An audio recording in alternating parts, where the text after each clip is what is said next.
Hello everyone, I will begin my revision on Learning Objective 3.1, which focuses on the environmental forces that affect a company's ability to serve its customers.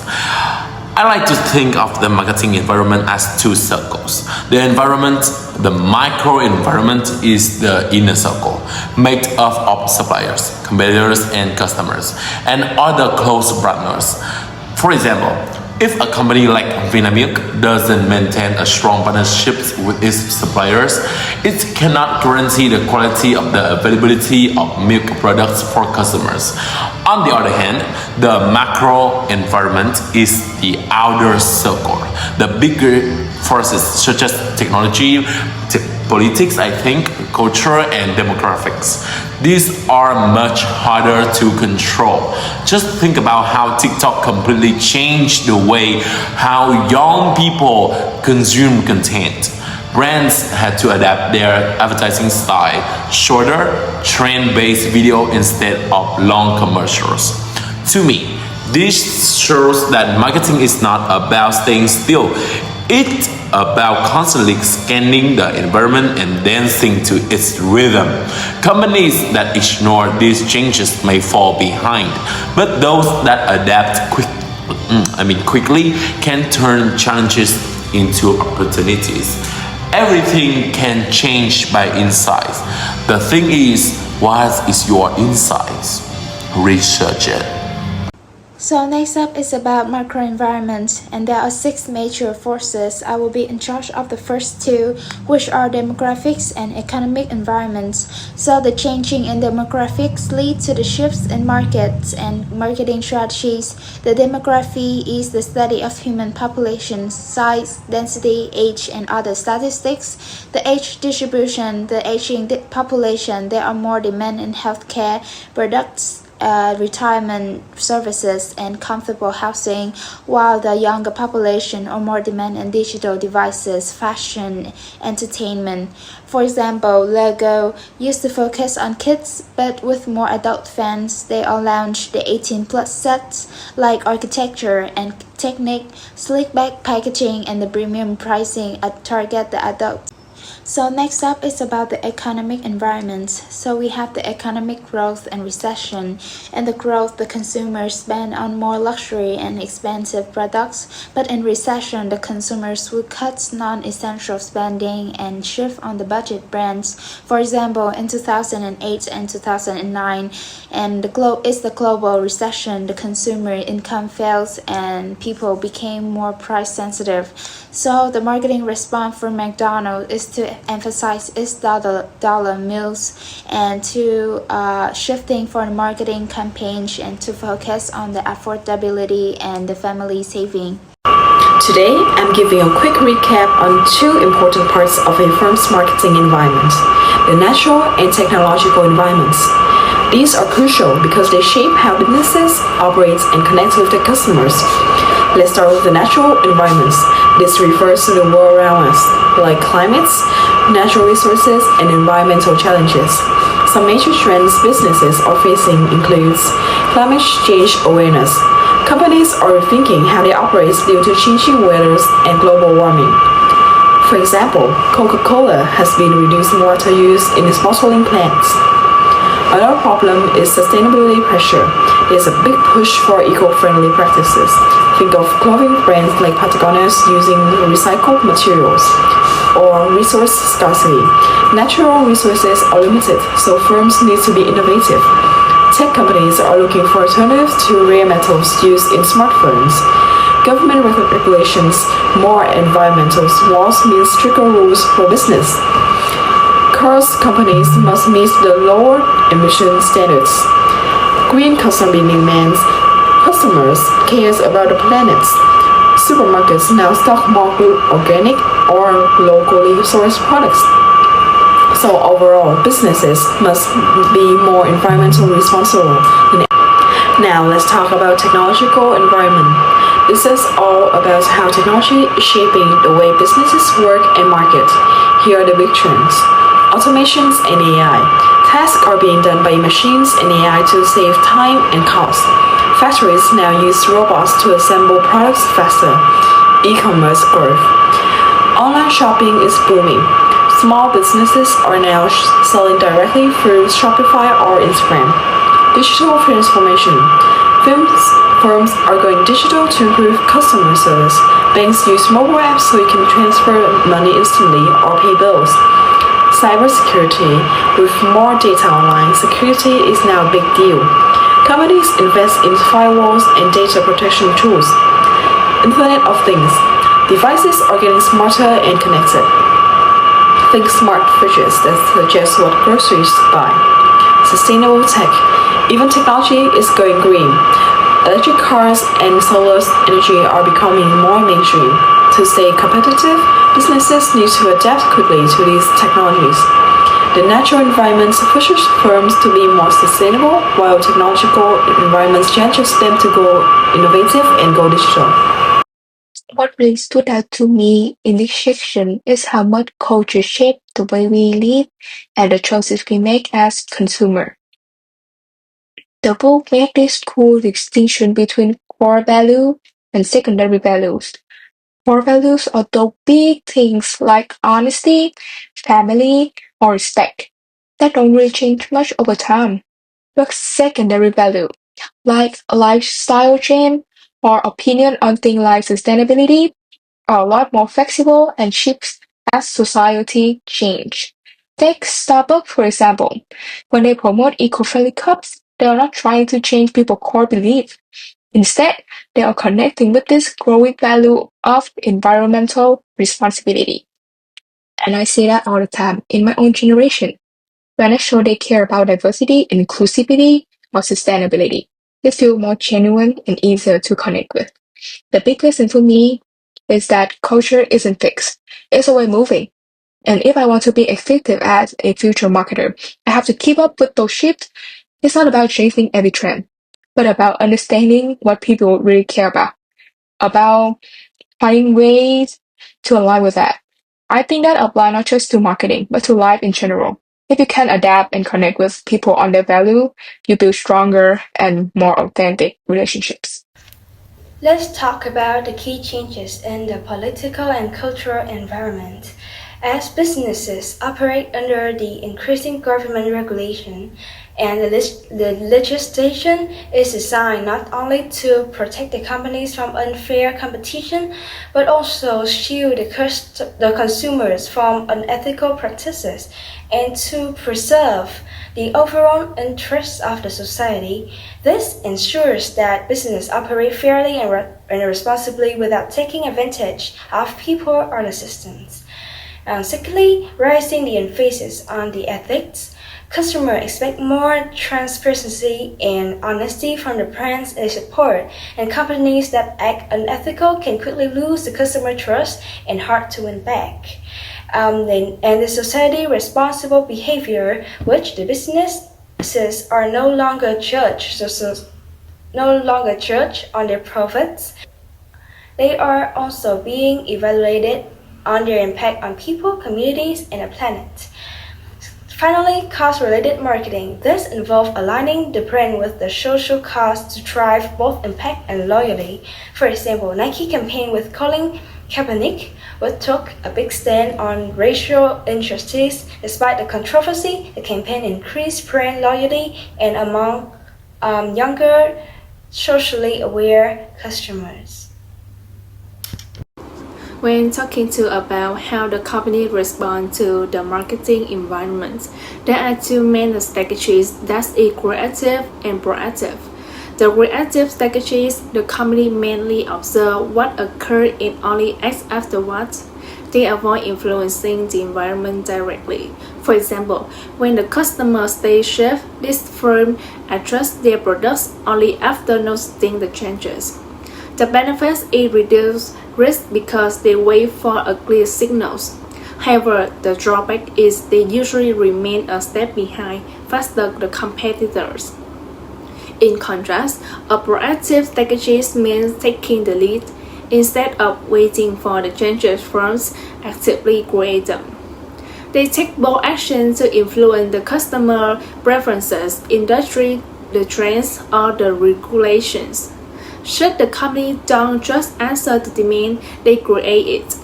The advantage is they can set the market direction, build the relationship, and secure the long-term gains. Yes, this approach requires significant resources, innovation, and confidence. And about the marketing information system, the marketers start by assessing their user information needs, then they develop the needed information using internal data, marketing intelligence, and marketing research processes, and finally they make the information available to users in the right time, in the right form at the right time to provide the information to the company's marketing and other managers and external partners. Like the characteristics of the good marketing information system, they are balancing the information users would like to have against what they need and what they feasible to offer.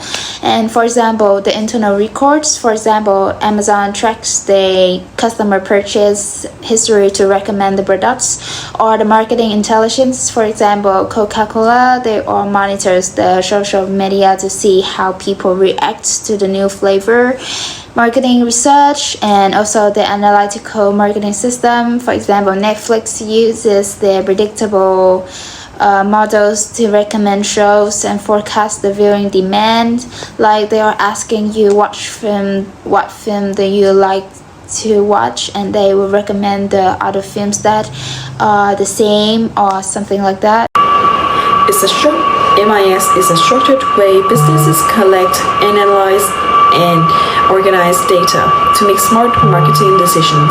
Think of it like a control center that helps marketers stay updated on trends, customers, and competitors, so they can act fast and accurately. Let's go through the four main parts of MIS with real-world examples. Firstly, internal records.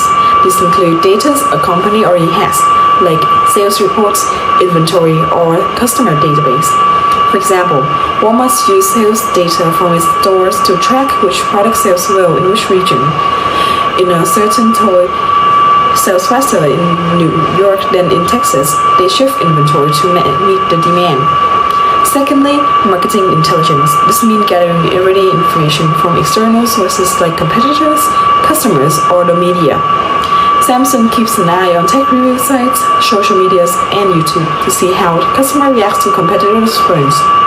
This helps them tweak pricing or features before launching their own products. Thirdly, marketing and research. This is a more formal and involves collecting data through surveys, experiments, or interviews to solve specific problems. McDonald's runs focus group to test new burgers idea. Before national launch, they will ask a small group of customers to try it and give feedback. If the response is bad, they will adjust the recipe or scrap the idea completely. And lastly, analytical marketing system. This is where companies use software, dashboard, and AI to analyze pictures of data and predict trends. For example, Tesla analyzed data from customers' cars like driving patterns and battery usage to predict maintenance needs and recommend software updates. This helps improve both customer service and product development. A good marketing information system helps companies turn data into action, whether it's internal records, marketing, intelligence, research, or analytics. Each part plays a role in smarter marketing decisions. What I found most interesting in this section is how marketing research take audit uncertainty and turn it into something clear and useful. It's not just about collecting a bunch of data. It's really about asking the right questions, planning carefully, and then using the results to guide smart decisions. Take Coca-Cola as an example. They don't just throw out a new flavor and hope it's work. They test it first through survey, focus group, or even small launches. So the choices are backed by real insight instead of just guesses. That idea really connect me on a personal level in a group projects. I sometimes burst into solution without actually stopping to check what people need. Reading this made me realize that searching is kind of like a compass. If you don't need endless information, but you do need the right insight to keep heading in the right direction. And that's something I can start practicing now, not just later in the future career. Let's explain how the companies analyze and distribute the information. The process begins with analyzing the marketing information. Businesses use various tools and techniques to turn the raw data into the useful insights, and these insights help them understand the customer trends, the measure campaign effectiveness, and make better decisions. Once analyzed, the next step is distributing and using that information. This means making sure that the right people within the company or even outside the partners have access to the information when they need it and in a format that they can use it easily. Two key tools used for this are the intranet and the extranet. The intranet is an internal network used to share information within the company, such as marketing reports, customer insights, or sales data, and the extranet allows control access to outsiders like suppliers, partners, or agencies who might also benefit from the information. So in analyzing and using marketing information, I have an example. In Lego use their community platform Lego Ideas, where the fans submit and vote on the product concepts. By analyzing this data, Lego identify which idea have the most potential, like the successful movement of NASA says. This turns raw data into the meaningful business strategy. So in customer relationship management, how the company build deeper, more personal relationships with the customer. A good example comes from the Walgreens in the US. They use the customer relationship management system to check customer prescription history and then send personalized coupon for related health products. This makes the customer feel cared for while also driving repeat purchases. And so in a big data allow the business to predict and optimize the customer behavior, but it also used beyond retail. Take John Deere, the agriculture equipment company. Their tractors are equipped with the sensor that collect the soil moisture and grab the yield data. With advanced analytics, they provide the farmer with recommendations that reduce the cost and increase productivities. In finally, with distributing and using the marketing information, I still give you an instance. KLM Airline share a real-time flight data in its ground staff. If a passenger is running late for a connecting flight, the staff are instantly informed and can assist immediately. This improves the customer satisfaction and strengthens loyalty. First, let's talk about the marketing research in the small business and the non-profits. In fact, small business and non-profits also benefit a lot from it. Because they usually have very limited budgets, they rely on simple and low-cost methods, such as using a free online service, checking the social media comments. These methods may look small, but they are very effective. A small coffee shop in Portland used Instagram poll to test new seasonal drink before launching.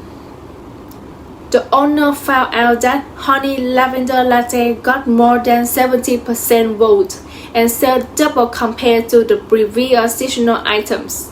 Second, international marketing research brings the bigger challenges. The company often face unreliable data, the cultural gaps, and the different buying habits. This means they cannot just translate their products, they just adapt to local lifestyle to succeed in each market. For example, Spotify in India, many people didn't want monthly subscription but prefer repaying card, so Spotify offered a one-week plan for just $0.15, leading to the millions of new users try it. Finally, we have the public policy and ethics in the marketing research. When collecting and analyzing customer information, companies often face ethical concerns, especially related to the privacy and the data use. If they go too far, the customer may feel uncomfortable or lose trust. That is why it is important for the business to balance research with respect for the customer. In the long run, this is only protect the customer but also strengthen the company's reputation.